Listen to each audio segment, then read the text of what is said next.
আসসালামু আলাইকুম রহমতুল্লাহ। দাখিল নবম শ্রেণীর প্রিয় শিক্ষার্থী বন্ধুরা, আশা করি তোমরা সবাই ভালো আছো। তো তোমাদের জন্য আজ ইংলিশ সেকেন্ড পেপার নিয়ে হাজির হয়েছি।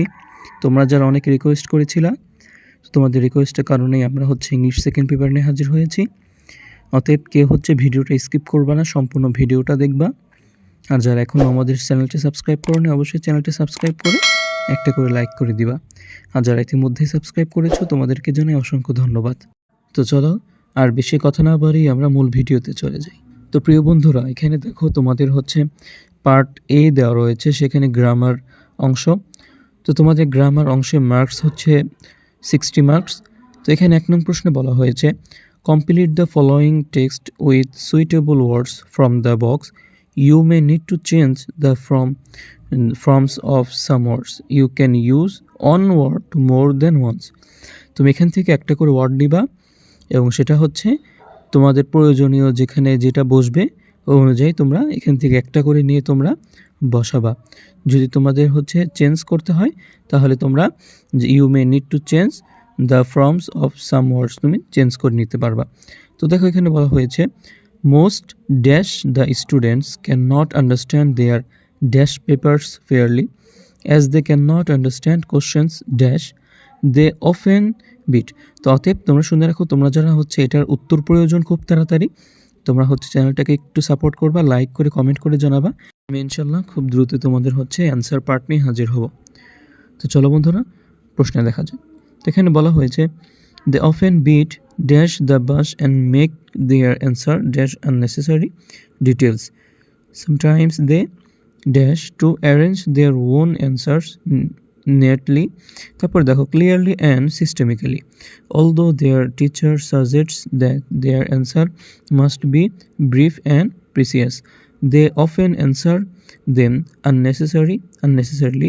তারপরে দেখো, while size does not matter at all, they harbor dash sly dash that dash more they write dash more they will get marks. তো আশা করি তোমরা 1 নম্বরটা ভালোভাবে বুঝতে পেরেছো। তো চলো এখন দেখি 2 নম্বর প্রশ্নে কি বলা হয়েছে। তো এখানে দেখো 2 নম্বর প্রশ্নে বলা হয়েছে, make 5 meaningful sentences using parts of sentence from each column of the table below. নিচের টেবিল থেকে প্রত্যেক কলাম থেকে তোমাদের 5টা মিনিংফুল মানে অর্থসহ তোমাদের বাক্য তৈরি করতে হবে। 3টা বক্স থেকে নিয়ে তোমরা 1 2 3 4 5 এই 5টা যে লাইন আছে তোমাদের এরকমভাবে 5টা সুন্দরভাবে অর্থবহ মিলিয়ে তোমাদের সেন্টেন্স তৈরি করতে হবে। এটা 5 মার্কস। তারপর 3 নম্বর দেখো, এখানে বলা হয়েছে, complete the following text with right form of the verbs given the below. মানে রাইট ফর্ম অফ ভার্বসের তোমাদের মানে রাইট ফর্ম ভার্ব, এটা 3 নম্বর। এখানে 10 মার্ক থাকবে। তো তোমরা সবাই বক্স থেকে নিয়ে তোমাদের মানে সেটা রাইট ফর্ম নিয়ে তারপরে তোমাদের উত্তর করতে হবে। তো ইনশাল্লাহ তোমাদের উত্তরগুলো দিয়ে দেওয়া হবে তোমাদের যদি যথেষ্ট সাপোর্ট পাই। তো চলো, আশা করি তোমরা 2 ও 3 নং প্রশ্ন বুঝতে পেরেছো। এখন 4 নং প্রশ্নের দিক দেখা যাক। তো 4 নং প্রশ্নের দিকে একটু খেয়াল করো। এখানে বলা হয়েছে, change the sentences according to directions. তোমাদের যে ডিরেকশন দেওয়া থাকবে এই প্রত্যেকটা ডিরেকশন অনুযায়ী তোমাদের বাক্যটা পরিবর্তন করতে হবে। তো এখানে এই নম্বরে বলা হয়েছে, she is more intelligent than any other girl in the class. এই বাক্যটা তোমাকে দেওয়া রয়েছে সেন্টেন্সটা, এবং তোমাকে ডিরেকশন দেওয়া হয়েছে পজিটিভ, অর্থাৎ তোমাকে পজিটিভ করতে হবে। তারপর বি নাম্বার দেখো, আই ফরগট হার নেম। তারপর এটা তোমাকে নেগেটিভ করতে হবে। সি নাম্বার দেখো, no one hits accurately every time. এটা অ্যাকুরেটলি এভরি টাইম, এটা তোমাদের ইন্টারোগেটিভ করতে বলা হয়েছে। তারপর ডি নাম্বার দেখো, how hard working she is. এটা তোমাদের অ্যাসার্টিভ করতে হবে। তারপর ই নাম্বার দেখো, he refuse to take the money. এটা তোমাদের ডিরেকশন দেওয়া হচ্ছে, নেগেটিভ করতে হবে। তো এফ নাম্বার দেখো, now I am sure that he was Jerry. এটা তোমাকে সিম্পল করতে হবে। তারপর দেখো জি নাম্বার দেওয়া হয়েছে, once he broke the axe handle. এটা তোমাকে কমপ্লেক্স করতে বলা হয়েছে। তারপরে এইচ নাম্বার দেখো, but he did not take the money. এটা অ্যাফার্মেটিভ করবা। তো আই নাম্বার দেখো, হি ওয়াজ নট এ হাইপোক্রিট, তারপর এটা হচ্ছে হিপোক্রিট, এটা হচ্ছে তোমাদের অ্যাফার্মেটিভ করতে হবে। তারপর জি নাম্বার দেখো, যে নাম্বার আমিনাস লাইফ ওয়াজ ভেরি ডিফিকাল্ট, এটা হচ্ছে তোমাকে এক্সক্লেমেটরি করতে হবে। তো এটা তোমাদের 10 মার্ক থাকবে। আশা করি তোমরা 4 নং প্রশ্নটা ভালোভাবে বুঝতে পেরেছো।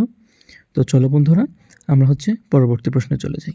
তো এখানে 5 নং প্রশ্নে বলা হয়েছে make a question tag for each one of the following sentence, মানে তোমাদের হচ্ছে সবার প্রিয় 5 নাম্বার ট্যাগ কোশ্চেন দেওয়া হয়েছে।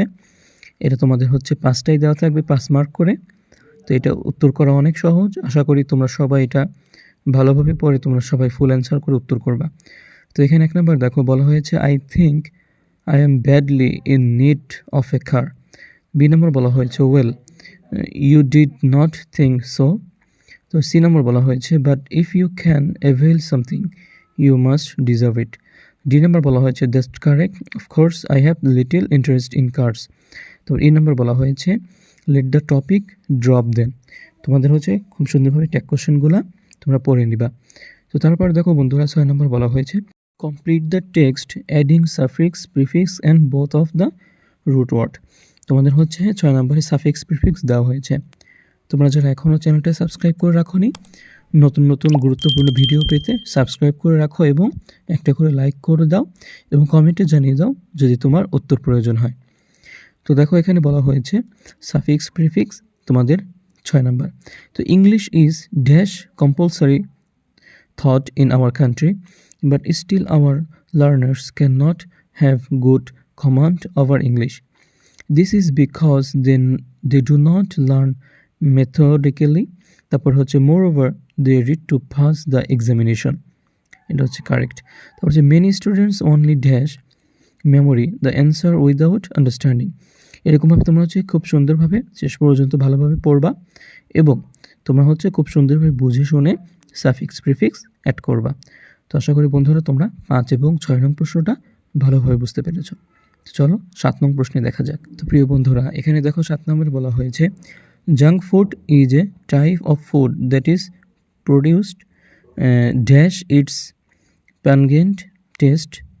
তারপরে দেখো বলা হয়েছে but it is not good for health people it very often it is very appealing, it is tasty to eat, it often contains এরকম দেখো তোমাদের হচ্ছে একটা হচ্ছে অ্যাপ্রোপ্রিয়েট প্রিপোজিশনের তোমরা একটা প্রশ্ন এখানে তোমাদের 5 মার্ক দেওয়া হবে। এটা হচ্ছে তোমাদের 7 নং প্রশ্ন। 7 নং প্রশ্নটা তোমরা ভালোভাবে পড়বা। দেখো শেষে বলা হয়েছে জাঙ্ক ফুড নিয়ে, junk food can improve hour long term health. বুঝছো, তোমাদের হচ্ছে এটা হচ্ছে সুন্দরভাবে তোমরা পূরণ করবা। তো তারপর দেখো 8 নম্বর বলা হয়েছে complete the following passage using suitable connectors. তো এখানে দেখো physical exercise dash is a planet movement of the all of the limbs of our body is very essential for our health. It is frequently said that a sound mind lives in a sound body dash. তো দেখো এখানে খুব সুন্দরভাবে 8 নং প্রশ্ন তোমাদের হচ্ছে suitable connectors, মানে যেখানে যে কানেক্টরস থাকে সেই কানেক্টরস নিয়ে তোমাদের হচ্ছে এই 8 নম্বরটা পূরণ করতে হবে। এখানে তোমাদের 5 মার্ক থাকবে। তো তারপর 9 নম্বর দেখো এখানে বলা হয়েছে যে use Capitals and punctuation marks in the following text. তোমাদের যে পাঞ্চুয়েশন মার্ক তোমাদের হচ্ছে যেখানে বড় হাতে দিতে হবে, ছোট হাতে দিতে হবে এবং যেখানে হচ্ছে ফুল স্টপ সেখানে তোমাদের ফুল স্টপ দিতে হবে। মানে এক কথা সুন্দরভাবে তোমাদের হচ্ছে একটা লেখা সাজাতে হবে যদি ভুল থাকে। তো এখানে বলা হয়েছে man is mortal, all man must die, it matters little if. এখানে দেখো কোনো কিন্তু কমা নাই, কোনো বড় হাতেই নাই, তোমাদের কিন্তু বড় হাতের দিয়ে খুব সুন্দরভাবে সেন্টেন্স বাই সেন্টেন্স তোমাদের করতে হবে। এখানে কিন্তু 5 মার্ক থাকবে, অবহেলা করলে চলবে না।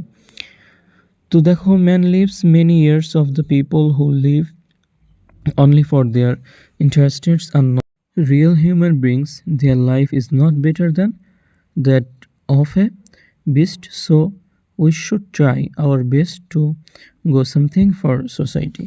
তো আশা করি বন্ধুরা তোমরা 7, 8 এবং 9 নং যে পাঞ্চুয়েশন মার্কস আছে এটা খুব ভালোভাবে বুঝতে পেরেছ।